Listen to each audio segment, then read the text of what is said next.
something here. At first, I would like to give thanks, dear audience and journalists. I would like to deliver my viewpoint in Bengali because of virtually a huge amount of our audience are connected with us. আমি যদি প্রশ্ন করি এই মুহূর্তে young জেনারেশনের কাছে আসলে burning ইস্যুটা কি, তাহলে সবাই আমাদেরকে একটা বলে হচ্ছে আমাদের লেখাপড়া শেষ করে আমরা জবটা পাবো কিনা। রাইট নাও আমাদের এই দেশে যদি আমরা বলি আমাদের এই ইয়াং জেনারেশনের মধ্যে কিছুদিন আগে যে বিপ্লবটা হয়ে গেল, যেটাকে আমরা জুলাই রেভলিউশন বলছি, এই রিভলিউশনের মূল পারপাসটা হচ্ছে জনগণ মানে ইয়াং জেনারেশন তারা চাকরি ক্ষেত্রে তাদের অধিকার পায়নি, যার ফলশ্রুতিতে একটা রিভলিউশন তারা সংগঠিত করে ফেলেছে।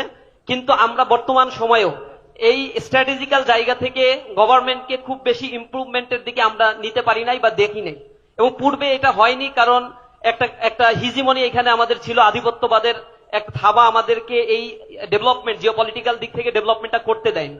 আমাদের বাংলাদেশে যদি এই প্রবলেমটা নিয়ে আমরা কথা বলি তাহলে আপনারা দেখবেন যে আমাদের এখানে ফ্রিকশনাল আনএমপ্লয়মেন্ট আছে, আন্ডার আনএমপ্লয়মেন্ট আছে, এরপরে ডিসগাইজ আনএমপ্লয়েডের সংখ্যা আছে, কমন আনএমপ্লয়েডের সংখ্যা, এটা মেজারমেন্টের বাইরে আমাদের বাংলাদেশ।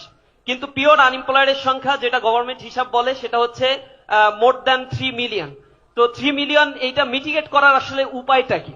এই ব্যাপারগুলো নিয়ে বিগত গভর্নমেন্টও ডেভেলপমেন্ট ওয়ার্ক করেছে, কিন্তু সাস্টেনেবল ডেভেলপমেন্ট তারা করেনি। এই জায়গায় জামাত ইসলামী খুব বেশি এমফাসাইজ দিচ্ছে, এবং জব মার্কেটে প্রতি বছরই আনএমপ্লয়েডের সংখ্যা 2 লাখ মানে 2 লাখ অ্যাড হচ্ছে, এবং এই অ্যাডিশনটা ডে বাই ডে ইনক্রিজ হচ্ছে, যা আমার সোসাইটির জন্য একটা বিশাল বার্ডেন ক্রিয়েট করছে। এই বার্ডেনটা মিটিগেট করার জন্য উপায়টা কি? 2006 সাল থেকে আমার দেশে ডেমোগ্রাফিক ডিভিডেন্ড চলছে, কিন্তু এই ডেমোগ্রাফিক ডিভিডেন্ডকে ক্রাশ করে যেভাবে ওয়েস্টার্ন সোসাইটি অথবা আমার পার্শ্ববর্তী চায়না ডেভেলপমেন্ট করেছে, তারা ইকোনমিক পলিসি রিফরমেশন করেছে 1978 থেকে।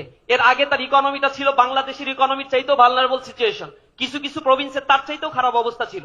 সেখান থেকে তারা 20 বছরের ব্যবধানে ইকোনমিতে পৃথিবীর সুপার পাওয়ারে পরিণত হয়েছে। তারা গ্রেটার বে এরিয়া তৈরি করেছে, ম্যাকাও রিভারকে তারা ডেভেলপমেন্ট করে ফেলেছে, সেখানে তারা 4.4 ট্রিলিয়ন ইউএস ডলারের ইকোনমি ডেভেলপ করার পরিকল্পনা করছে, যার এখন economic value 2.2 trillion US dollar. তো এই জিনিসগুলো রিশাফল করার জন্য এখন ইয়াং জেনারেশন বা ডেমোগ্রাফিক ডিভিডেন্ডকে কিভাবে কাজে লাগানো সম্ভব, ইয়াং জেনারেশনকে এম্পাওয়ার্ড করা সম্ভব, সেই জিনিসগুলো নিয়ে আমাদেরকে এখন ভাবতে হবে। পলিটিক্যাল জায়গা থেকে যারা দেশ গড়ার চিন্তা করে তাদেরকে ভাবতে হবে।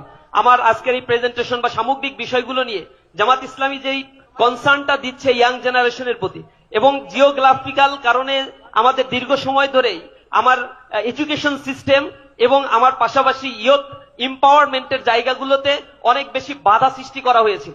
যেহেতু জামাত ইসলামী কোনো আধিপত্যবাদের বিষয়গুলোকে টলারেট করে না, তার ম্যান পাওয়ারকে সে এম্পাওয়ার্ড করতে চায়, দেশের ডেভেলপমেন্ট নিয়ে সে কাজ করে, কথা বলে। এই জায়গায় আমরা খুবই স্যাটিসফাইড যে আগামীর বাংলাদেশের নতুন বাংলাদেশের যে স্বপ্নটা দেখছি, আনএমপ্লয়মেন্ট সিচুয়েশনকে রিডিউস করা এবং আমাদের দেশের ইয়াং জেনারেশনকে এম্পাওয়ার্ড করার জন্য এটা একটা বেটার অপরচুনিটি নিয়ে তারা যে ভাবনা করছে, যে এমপ্লয়মেন্ট ক্রিয়েশনের জন্য তারা চিন্তা করছে, নিঃসন্দেহে এই সোসাইটির জন্য এটা একটা বেটার ফিউচার নিয়ে আসবে। এবং আমাদের দেশের এই বেসিক প্রবলেমটা যদি রিডাকশন করা সম্ভব হয় তাহলে ইকোনমির ক্ষেত্রে একটা চমৎকার একটা ডেভেলপমেন্ট আমরা দেখতে পাবো ইনশাআল্লাহ। তো সবাইকে ধন্যবাদ জানাচ্ছি। আসসালামু আলাইকুম রহমতুল্লাহ।